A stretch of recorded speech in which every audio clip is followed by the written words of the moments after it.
Guys, punta lang sa Bulata.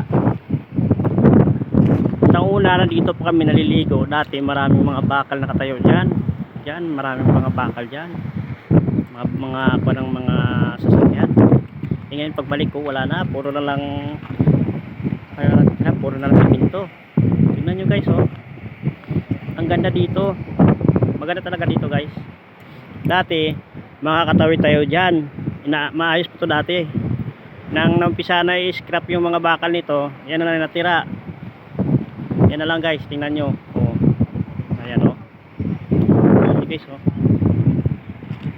Andito tayo sa taas kayo, no? Makikita natin yung sa baba. Tingnan nyo.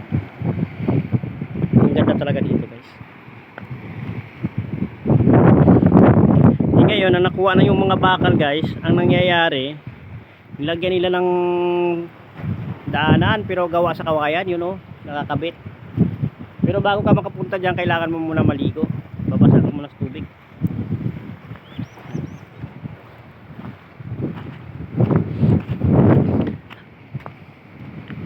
Dati dyan kami naliligo. Yan guys, dyan kami dati naliligo. Diyan kami nagsigtalunan dati nung kabataan pa namin. Palagi punta rito, nagja-jogging kami sa umaga. Tapos diretso na kami rito, magdadala kami ng kaldero dyan. Pagdadala namin, maraming mananagat yan doon sa dulo. Bibili kami ng isda nila. Tapos tayo bibili dyan naman lutuin. Tapos uwi kami yan, mga alas 10 na ng tanghali. Maganda talaga dito. Yan o. Kikita mo yan o. Yan yung sa baba. Yan naman guys, oh, yan yung talaga sa baba guys.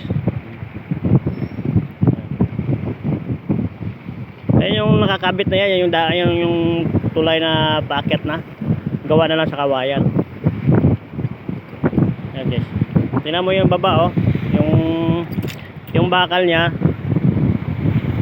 Ayan oh, papasira na. Ayan oh, yan. Butas na yung bakal niya oh. Unti-unti na rin masisira yan sa katagalan. Kasi kinakain na ng dagat yan. Naging kalawang na.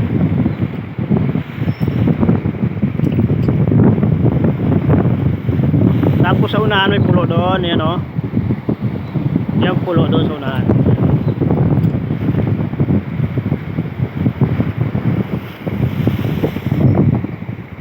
Yan, napakabulol talaga ng dagat, napakalinaw, malinis. Sige guys, hanggang dito na lang.